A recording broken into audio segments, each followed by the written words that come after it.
Welcome to the Creating Kinder Content podcast. Today, I am honored to be joined by one of India's youngest Odissi dancer, Kathak artist, author of 2023's bestseller by Rupa Publication, Courting Hindustan. If you've not read this book up until now, please go and undo that mistake because it is Madhur's artistry that fuses masculine and feminine elements, illuminates women's vital yet unseen role in or influences in art and in different genres as we often know it, also showcased in National Geographic special feature No Filter.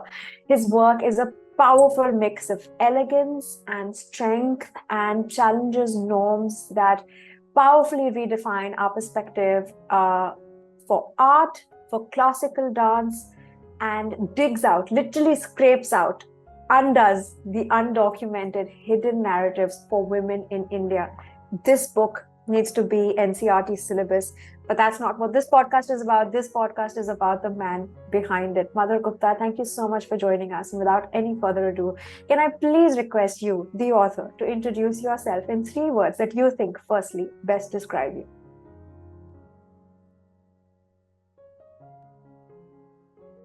I will give you four, but the three core words that I reflect myself with is creative, passionate, and driven. Those are the three core words. Mhm. And one word which I think nobody says it on my face, but I know it's mad. So, so those are Cool. the three words plus one plus bonus. So those are. I'm going to allow you the fourth because I know that authors are allowed to make up their own words. So Yeah, but I I am can't mad. quite. But well, as long as you know, and Yeah. mad is great as well. No, but my next question therefore is going to be: are these any words that you have been given while you were growing up, like when your parents call you that or siblings call you that, and so you recognize yourself as that, or are these words that you have recognized or learned about yourself as you have grown on your journey and done your own inner work? I mean, it's a mix of both. I have fond memories of my childhood. I have fond memories of my early adulthood. And even in my career, these words I have come across many times. So I remember my father and mom used to say, इसको कीड़ा है. So इसको किसी चीज का कीड़ा हो जाता है ना, then he keeps pushing that, keeps pushing that, keeps pushing that. So that way I understood very early that I'm driven. If I'm like, if I'm passionate about something, then I mean keep hitting at it, keep going at it, until I get it. So that's Yeah. that's a characteristic that I've had since my very early days. And then my guru Sharon Lowen, she once said that to be an artist you have to be mad, and your first initials are MAD. So you know, so you're very apt for your career. And otherwise also, in terms of creativity and things, I feel personally that things that I'm able to imagine out of thin air, only a very, very mad driven person can do it. And I'm lucky that in this lifetime I'm able to live a life of an artist. So. Thank you. Thank you for sharing that. And before I go on to my next question, if madness can lead to this, It was let's complete madness. I'm telling you, 4 years of complete madness. I can't even tell you. no, but I'm saying if madness can lead to this, which is often we've obviously growing up in the world that we live in, madness is always a crazy or a negative connotation, and Oh, then there not are at all. of course, there are stereotypes also sometimes. But then I think you redefine madness in a very positive, in a very constructive way. And if this can happen out of madness, I think all of us should just turn mad because, like I was just telling you off the record, when I picked this book up as a woman, I was very concerned about this particular narrative because I'm very protective about my country. And I was like, why is someone doing this? And then I opened the book, and the chapters, of course, for whoever's not read it, is about women. And I love the gaze. I love the details. I love how you've made fragility look like fearlessness, or you've probably brought out prowess and peace. There is just such a beautiful gaze. I was convinced a woman was writing about this, someone from Bengal, if I may, because the writing is so lovely. And then I flipped this to a Banya boy. What is going on? Like, and I mean, kudos to you because quintessentially, um, Yeah, the Banya boys are best for business. And I mean, there are memes about just how they look at women sometimes. But I think what you have done for women through this madness is, yeah, I give you a hug for it. But thank you for writing this. Thank you for being this mad person. And I want to then go back to my question, which is, was there as you were growing up, because we were also discussing the background that you come from, and this absolute beautiful male masculine energy that you're in, but to be able to get into this feminine energy also and create such a beautiful balance out of it and be such a brilliant example of finding a balance within this one vehicle that you have. What was one of your first examples of kindness that pushed you into recognizing that if this is how I can be made to feel, I want the world to feel this way through me? Has that ever happened to you? Yeah, and two very strong turning points in my life, and both of them relate to dance in itself. Because I remember I was very young, 8 7 8 years old, and I'm my parents' only kid, only child, male, like you're saying, Banya family. Yeah. And I very early on said, I want to dance. You know, imagine at such early age, I said, I want to dance. अरे भाई मतलब parents का इकलौता लड़का है. And you know what they did? They took me to Pandit Birju Maharaj. He said, yes, you dance. You know, they were so kind to my inner instinct of, being someone, Yeah. that has actually defined my life till now and will be defining this lifetime. So that was the first very, very generous act of kindness that my parents, endowed on me. And second act of generosity was my Guruji again, Sharon Lowen ji, when I switched over to Odissi. There was a time in my life where things were not so great, and we had a lot of financial constraints. I had a lot of financial constraints. My mother had passed on and things, and it was a very, very tumultuous and a very, very dark phase. So So sorry. I wrote to my Guruji. I said I don't have money, and but I still would like to learn, and I don't know what I'll do in life, but I would like to learn from you. You know, so generous. I can't tell you that she said, you know what, I will hire you as my assistant. I will give you 7,000 rupees, and I will teach you also. So of course I never took the money from her, but I used to work with her as her assistant, filing her things and writing emails on her behalf and things. I used to learn from her. So now that I reflect back upon my years of dance and struggle and work and this and that, and whatever achievements, small achievements, very far to go, have come through have come through only because my parents and my guru were exceptionally kind and generous to me. So yeah. I love that. Thank you for sharing that as is. And we're so sorry for your loss. I think you have been channeling your mom's energy through the work that you're doing. So she's Yeah, the definitely book is around. dedicated to her. The book Yeah, is yeah. dedicated to her. Which is what I was saying. I mean, I literally genuinely thought I was reading a woman's work. It's just I've never seen someone write, well, a man write about a woman, her life, her strength, her, her all those traits. And you know how sometimes in just the way that we're brought up, the way the world has been brought up in as well, we end up boxing women. So she's a working woman. Obviously, she lacks being a good housewife or a mother or all those things. If she's a Yeah. working woman, that's all there is to her. She's obviously like dependent on her family. But just how you sort of integrate those multiple strands of female and them doing everything, making choices that we're now still like looking down upon sometimes because we don't realize that this is their normal. Women have always had that choice. The fact that they've never been documented is a choice whoever made has never impacted women. And so this whole narrative of fighting for space is not required because women who want to do what they want to do are already doing it. And men Yeah. who have been wanting to support it are already supporting it. They will And do so it. it's a balanced world if you want to look at it. And so yeah, your mom's right here with us. And so I think to be able to sort of also proceed with also what your teacher, like your Guruji, did for you, we need more people like that. But also to be able to get back to the podcast question on, well, then do you think that the impact of their kindness or was also something that possibly impacted their well-being? Because sometimes people would probably feel like, I'm doing this for you, but it's going to help these people. Wow, what am I going to get out of taking on the burden of the work that I'm doing? But do you think kindness is a one-way street, or do you think it also helps the well-being of the person who's being kind? See, it depends on how you look at it, because some people just say Indian mythology and ethos have a concept of punya karna, you know. So when people do punya or acts of kindness, sometimes they expect something out of it, whether it is publicity or whether it is karmic something about it, So if there is an expectation of something will come back to them, then I don't think by definition it's an act of kindness, but an act of transaction. Mm.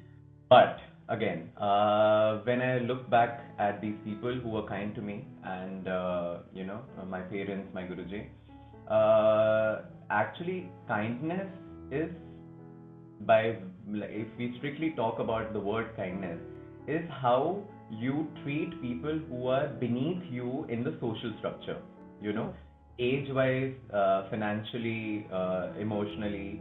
And if somebody is beneath you, they anyway can't give anything to you. Like I could not have given anything to my parents. My Guruji is already an awarded, celebrated maestro. She did not need to help a 20-year-old boy to do what. She did not know who will this be and where will this go, and you know and yet they chose to do it. So I think it came from a very deeper space of who they were, who they are. And some people are just beautiful within, and there is no logic or there is no reasoning to why they do or why they're kind or why they're generous. It's just who they are. It's just they're beautiful beings, and they are brought into this lifetime to to spread happiness. That's how I And look at that's it. what we're documenting through this podcast. So thank you for sharing that. And I think I'd also like to extend it, because I don't think we recognize kindness for ourselves. But I think the fact that you're here, it took us like a micro conversation to recognize that there is an impact that you could have by just being on this podcast and enabling my dialogue with you to help Yeah. other people who probably have similar dreams, are probably Banya boys as well, and just don't have that narrative, right? Because I think one of the things that I was also drawing from this book, also the feature on No Filter that you've done with Nat Geo, Hmm. is to be able to just recognize that all these narratives have always existed. These things, everything that we're seeing now has always happened. Nobody's just sharing those stories. So I think one of those Right. is And us I must doing this. Yeah. interject you for a very small bit. I would like to express my amazement that, and like I shared with you yesterday, I have been interviewed quite a few times now, substantially. Never have I interviewed on the topic of kindness. I was just amazed कि ये कौन लड़की है और क्या इसने topic निकाला है, because people would do, okay, your life and times and how dance impacts, and I mean those are important issues as well. Yeah. But I often think that why do I dance, or why do I write, or why do I do anything? I am very, very highly educated, from India and from abroad and things, and I could be earning very well. I come to the fact that I am making other people's life a little beautiful, little more livable, little more breathable, and that is the sar, that is the essence of my being, of my living. And when you said, let's do a podcast, a talk on kindness, I was like, this is right up my alley. We must talk about it, because how much soever it is common knowledge that one should be kind to others and to oneself. I mean, in such a fragmented world that we live today, it's difficult. So yeah, thank you for having me. Thank you. That is really kind. And I think I keep saying this as well. I think kindness to me is the intent. And there are only three types of intents. There is a positive, neutral, and a negative. And I think as long as we're all between positive and neutral, I think this world will be a better place. But what you're doing is definitely up in the positives, because I think by dance, by taking away people's stresses, by allowing them to emote with you, feel with you, it's amazing what you're doing. And of course it also translates into your writing and all the other stuff that you will end up doing, because if this is your start, I am very excited for your future. But then we will also go back to other gestures, because you're saying, like you just wrapped up your own answer of how we're not maybe probably, or we're probably taking these things for granted or not recognizing them enough. What are the small acts of kindness that you think you have probably received or have been able to give out, that we've begun to take for granted and have not recognized that nobody actually needs to do this? They're doing this because they're good people, or they're doing this because they've actually like tried to fill up a void in themselves where someone could have been kinder, but they're not, but they're doing this out of experience. What are those small kinds of gestures? Okay, gestures of kindness which have been done to me or I do or are Anything following. that you think we're now beginning to take for granted in this very interconnected, interpersonal world that we're living in? What is it that we're starting to take for granted that we should start undoing ASAP? Well, I've learned by experience and also by observing these great people who have been in my life is that hearing the other person out, that's a major act of kindness that anyone can, give to someone they care about or even they don't care about. If they see someone in pain and if they just hear that person out, I think that's a major act of kindness because today there are so many people who are engulfed in their own small little inner universe and they keep spiraling down, and only because they don't have a channel to express their deepest desires, deepest fears, deepest, all of the gamut of emotions, that sometimes they're driven the on the other path. So I think if you hear someone out, that has been that this has happened to me, and that is something I personally make sure consciously I follow. That because I am a teacher myself now, I have a school Sangeet Vidyaniketan. So in the Guru Shishya Parampara that I have learned from my masters and I am teaching now, we share a very intimate relationship that way. It's not like you come to class, da da da, okay, now you go and deposit your fee and bye bye. It's not a school that way. I remember the smallest of the smallest things. If I've broken up with someone, I would cry it out with my guru. If I have got a toothache, I'll tell them, and everything. And similarly, when my students come and they say, "Bhaiya, my family wants me to get married, but I want to do this and that." I understand that. Imagine the level of trust, faith that they have Yeah. in me. I have in my guru, and then that they're coming to me to share something which is so close to their being.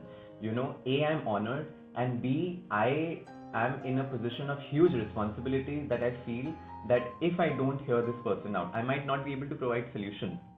But just the act of, sometimes you just want to talk, you know, you know what to do, how to make it better and things, but you just need a a thinking pad, and if someone is Yeah. right in front of you who you trust, who you believe in, and that person hears you out, I think in today's world that act is of immense kindness.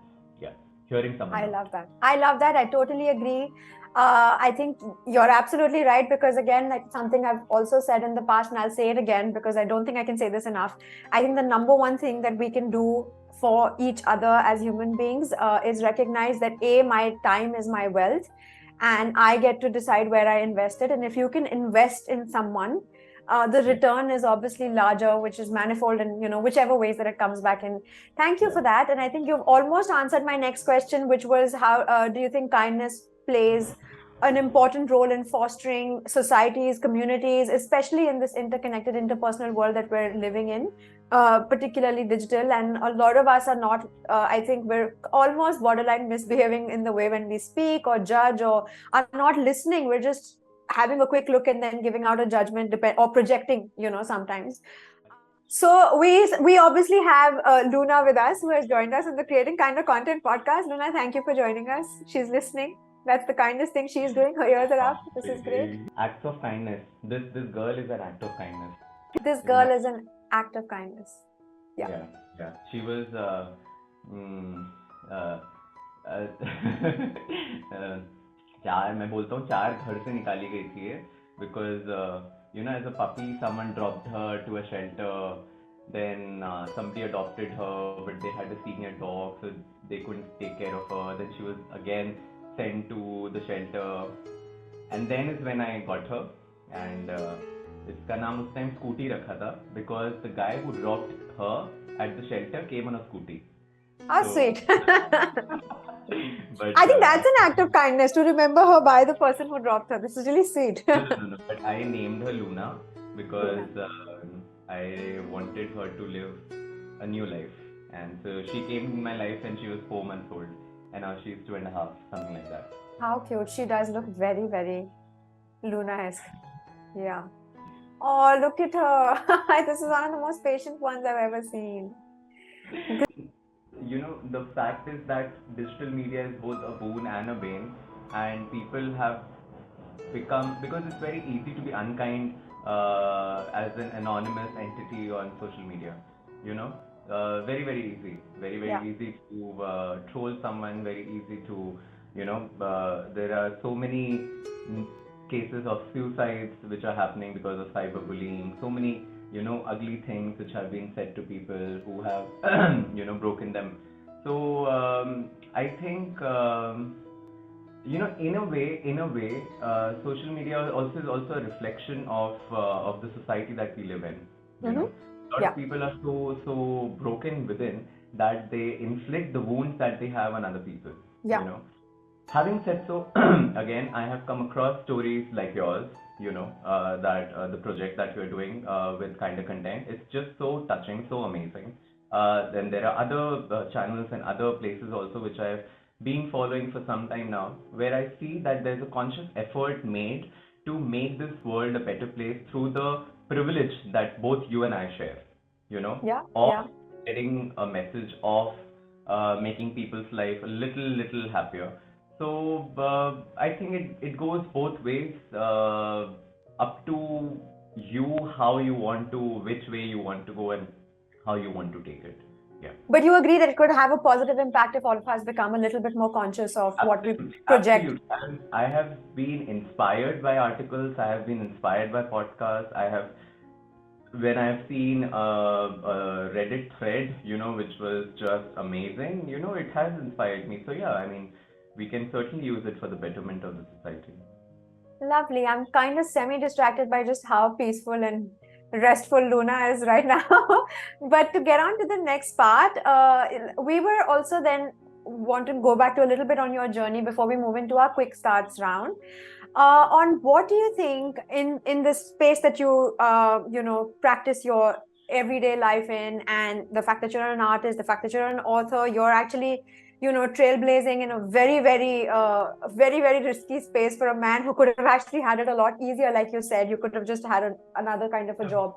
What are the most unkind things that you have? One, if you'd like to share with us an example, or just maybe what is the most unkind thing that someone can do to someone who is trying to be a little bit different? Because different is not necessarily difficult, it's just unknown, right? Like but that's something only people who have been on a different path can be able to sort of share. Is there something that you would like to share with people who are probably in the same space as you have been in? Worst thing that you can do to someone who's trying to stand apart from the crowd? Well, there are few that you know, that I have faced, you know, but रोने आने वाले मधुर Singh. I mean, see, anyone that stands apart from the crowd is setting themselves for a tough life, you know. Yeah. Is setting themselves for a different life, you know. Yeah. If See, okay, I am kind to people, but there is also a flip side. I am not kind to people who play the victim card at all. You know, that is something that I do not respect. You know, Yeah. because everybody in today's world is fragmented. Everybody is in pain. There is something or the other which will gnaw at you inside your heart. You know, defining yourself as that one thing that you have, you know, and then saying, you know, you must be kinder to me, or you must, that's something that I don't believe in, you know. Having said so, if you are going on a different path, and if there is bullying, if there is, you know, people not believing in you, and then on top of that, if you are going ahead and reaching far in life, then people trying to pull you down, Yeah. then that is also unacceptable to me. That you first of all never believed in that person.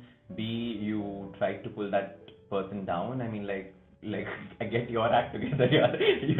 Make something out of your life, and what do you have to do Yeah. with this other person's life? So yeah, I think the biggest takeaway is not believing in someone is unkind. Yeah. Believe in them, and act.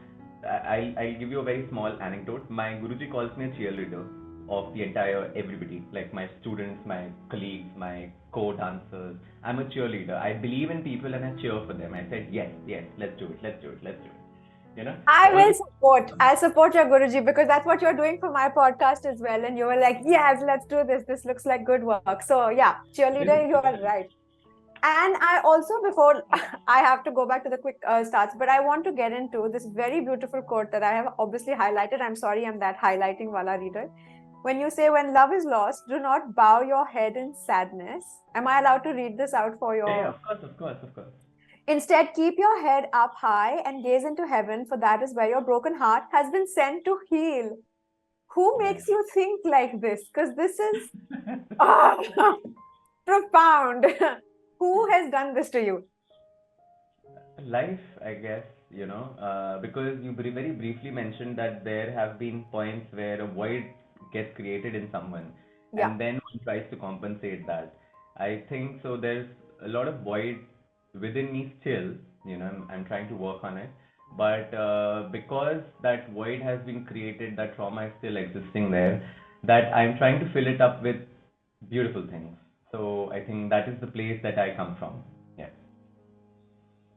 Well, you do give a lot of people who've been in that experience. I think all of us have had a heartbreak in whether it's friendship or love or family, and particularly in the pandemic. I think when I read this, I was like, I need to know where this mind is coming from. So thank you for sharing that, and you are doing a brilliant job. And we're going to move into beautiful parts of this podcast where you're going to get Rapid fire. very little time to respond. Are you ready for the kindness quick starts? Okay. There is Let's no go. hamper, but we want you to be on like You are fire. my hamper. You are my Thank hamper. you. You're talking to me. You're my hamper. Thank you. ऐसे लोग और चाहिए हमें. All right. Without any further ado, do you have a go-to kindness quote or a motto that inspires you? Keep calm and keep calm se calm. Very nice. सब सुनो please. बहुत important है. If kindness, I think you're almost saying things that I want to say, but मेरा interview नहीं है. If kindness had a color, what color would you want it to be and why?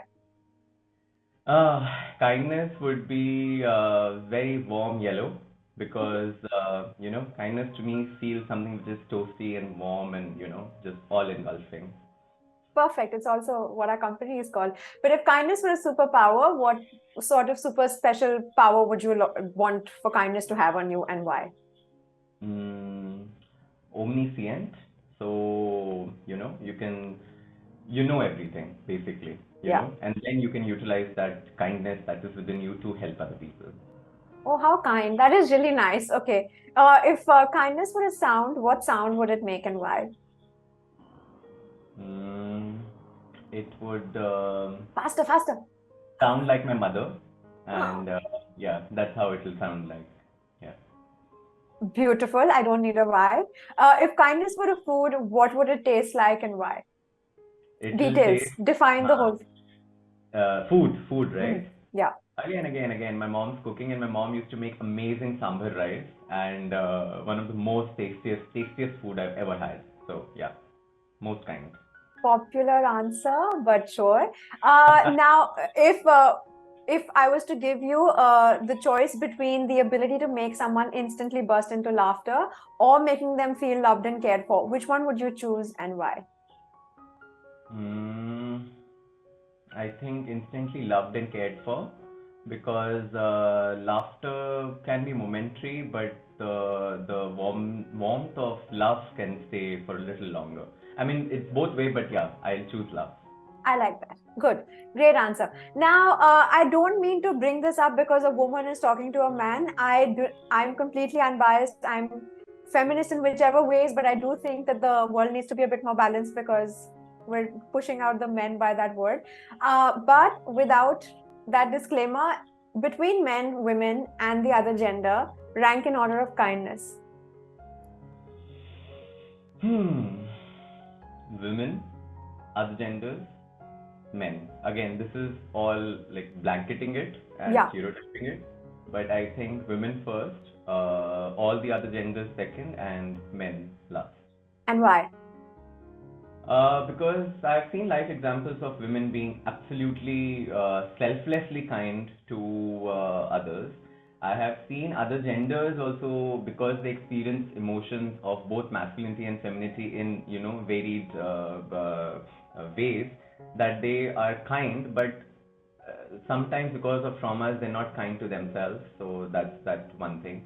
And men are also kind, but their kindness is uh, very either transactional or monetary, or men are just grown up kids, so you can't expect a kid to be very intelligent and very understanding of EQ. इतना expect नहीं Yeah. करना चाहिए उनसे. I think Yeah. we've snatched away EQs of most people by sending us to school where, because children are emotionally very intelligent, but at the moment they go to school, they're put into True. these boxes and Very true. they lose all their emotional intelligence Very, and very the powers that they're born with. But I think I quite agree, and we're going to go back to free publicity of quoting Hindustan because it deserves it. Because when you speak about women, one of the things that I think also stands out for me is that I had no idea these women existed. You go back to 495 BC. Yeah. I didn't even know that this existed and the impact that they've had. But the fact that they have continued to be core narrative, and not one of them has said, I'm not going to now do this for anybody because I've not been written about, I've not been given credit. I think women have just been selflessly creating this world that we live in, and men maybe need to learn from how to make the world a better place by learning to behave better to begin with. And Madhur is such a great example. Madhur, my last question for you. Are you ready? This is a little bit detailed. Okay. I'm in power right now. I'm in control because this is my podcast. I get to decide. I'm going to nominate you as my international kindness minister for the globe. I would request you to create a day, which you're going to tell me what day it is going to be, what are people doing, what are we calling it. I need details so that whoever is listening can probably get to work, since my kindness minister has said it. Okay.